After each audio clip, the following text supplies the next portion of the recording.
హిందువులలో ఎన్ని దేవతలు ఉండ్రు? ఎంతమంది దేవుళ్ళు? 3 కోట్లు ఉండ్రా? ఎందుకున్నాయి? పెళ్లి చేసుకోవడానికి హనుమంతుడు ఉన్నాడు, 2 పెళ్లిళ్ళు చేసుకునేటోనికి ఇంకొక ఆయన దేవుడు ఉన్నాడు, మందు తాగేటోళ్ళకి ఓ దేవుడు ఉన్నాడు, ఎల్లమ్మ, పోషమ్మ, మైసమ్మ, కళ్ళు కొయ్యాలి, కోడి కొయ్యాలి అనేటోళ్ళకు ఉండ్రు, పప్పన్నం తినేటోళ్ళకు కూడా దేవుడు ఉండు. అవునా?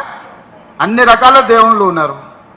కాంగ్రెస్ పార్టీ కూడా అన్ని రకాల మనస్తత్వాలు ఉండే అన్ని రకాల మనుషులను కలుపుకొని పోయే పార్టీ కాంగ్రెస్ పార్టీ.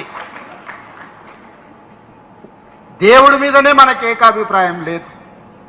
ఒక ఆయన వెంకటేశ్వర స్వామికి మొక్తా అంటే, ఒక ఆయన ఆంజనేయ స్వామికి మొక్తా అంటాడు, ఒక ఆయన లేదు లేదు నేను అయ్యప్ప మాలేస్తాను, ఇంకొక ఆయన అంటే లేదు నేను శివమాలేస్తాను, మూడో ఆయన అంటాడు. అవునా?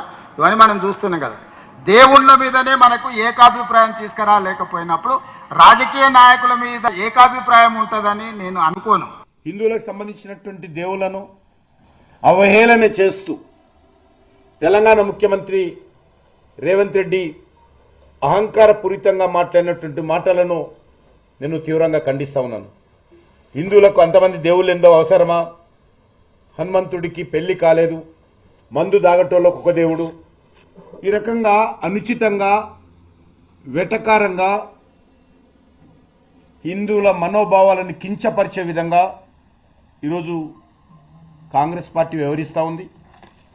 ముఖ్యమంత్రి రేవంత్ రెడ్డి గారిని డిమాండ్ చేస్తా ఉన్నాను, యావత్ హిందూ సమాజానికి క్షమాపణ చెప్పాల్సిందిగా